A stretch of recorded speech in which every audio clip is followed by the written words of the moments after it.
All right, today we're jumping into one of the wildest, most unbelievable military campaigns in all of history. We're talking about Alexander the Great's Siege of Tyre, a 7-month struggle to take a city that everyone thought was absolutely, positively unconquerable. So let's just start with the central problem, because it's a huge one. How in the world do you take an island fortress when you don't have a single ship to your name? This was the exact, seemingly impossible puzzle that Alexander was staring at back in 332 BC. He's standing on the coast, looking out at his target, just floating out there in the Mediterranean, totally out of his army's reach. And this map really lays it all out, doesn't it? Over on the right, you've got the mainland. That's where Alexander and his massive army are camped out. And then, a full kilometer out at sea, that's the prize, the island city of Tyre. It's a fortress with its own harbors and, as we'll see, some seriously intimidating walls. So what was the big deal about this one island city? I mean, why was it considered this unconquerable prize? Well, let's break down just how well defended it was and why it was so important in the first place. Okay, so Tyre wasn't just some random city. It was the Persian Empire's last major naval base in the entire region. For Alexander to really control the Mediterranean and protect his supply lines, he had to take it. It was a massive trade hub, home to 40,000 people, it had its own powerful navy, but its biggest defense, the thing that made it so famous, were those incredible walls that rose straight up out of the water. And when I say incredible, I mean it. Those walls were a staggering 150 feet high. To put that in perspective, that's basically a modern 15-story building. Just try to imagine being in a boat, bobbing in the water, and looking up at that.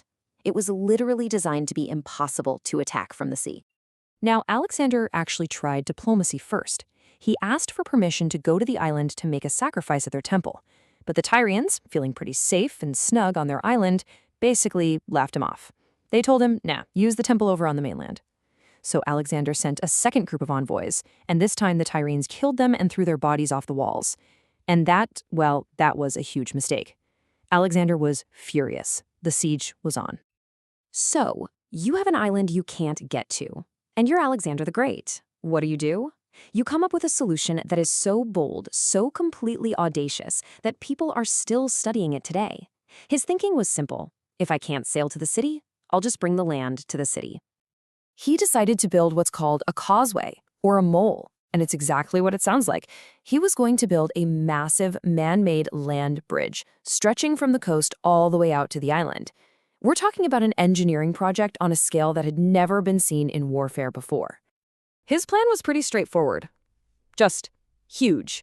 His soldiers started tearing down the old part of Tyre on the mainland, and they just started dumping all of the stone, wood, and rubble into the sea, building this road out into the ocean.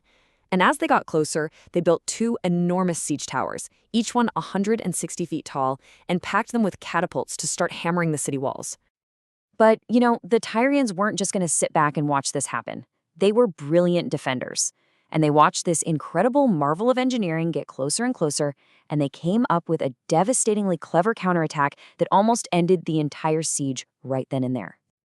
And this really shows you the amazing clash of strategies. On one side, you have Alexander's giant, high-tech, state-of-the-art siege towers. And on the other side, the Tyrian response was much simpler.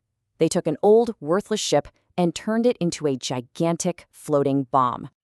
They packed this thing with super flammable stuff like pitch and sulfur. Then they weighed down the back of the ship so the front pointed up high. And then they waited for the right wind, set the whole thing on fire, and rammed it right into the end of Alexander's causeway. The fire just exploded across the wooden structures, completely engulfing those 2 massive siege towers. And just like that, months of back-breaking work, and his entire strategy, just gone. Up in smoke. The Tyrian navy then swarmed the area, picking off any survivors and destroying any equipment that was left. It was an absolute, total disaster. Now, a lesser commander probably would have given up. I mean, his whole plan was in ruins. But this is Alexander the Great we're talking about. He realized his mistake. He couldn't take Tyre without controlling the sea. So his new plan was simple. If he didn't have a navy, he was going to get one. And this decision completely changed the course of the siege. And just look at this incredible shift in power.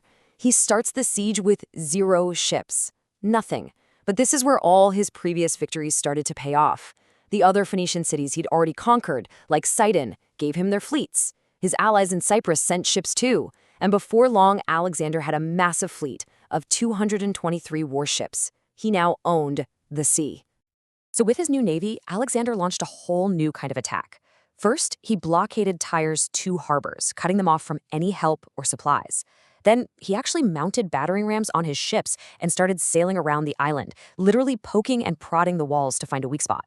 The Tyrians fought back hard. They even sent divers to cut the anchor ropes of his ships.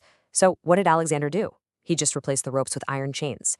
Step by step, he was tightening the noose, until, finally, they found a weak spot and created a breach in the southern wall. The endgame had begun. After 7 long, brutal months, the city finally fell. But the victory came at a shocking and horrifying price. And it was a price driven by Alexander's own rage at just how hard and how long the Tyrians had fought back. As soon as those walls were breached, a complete slaughter began. In the first wave of the attack, 8,000 Tyrian soldiers and citizens were massacred right there in the streets of their city. But the horror didn't stop there. By Alexander's personal order, another 2,000 men of military age were taken down to the beach and crucified. A gruesome public execution designed as a warning to anyone who would dare defy him. And what about everyone else? Well, the remaining survivors, an estimated 30,000 people, mostly women and children, were rounded up and sold into slavery. In just a matter of days, the great city of Tyre was essentially wiped off the map. So you really have to understand, this wasn't just typical for ancient warfare. The historians tell us that the incredible savagery of the punishment was a direct result of Alexander's personal fury. The Tyrians had defied him, they embarrassed him with the fireship, and they cost him months of time and thousands of men, and he made them pay for it. But the siege left one final legacy, and this one is truly unbelievable. On the left, you see the map of the island back in 332 BC. On the right, that's a photo from 1934. Alexander's causeway, that giant land bridge he built from the ruins of the old city, was so massive and so permanent that over the centuries, sand and silt built up against it. It permanently connected the island to the mainland. Alexander literally, physically changed the map forever. He turned the island of Tyre into the peninsula that it still is to this very day.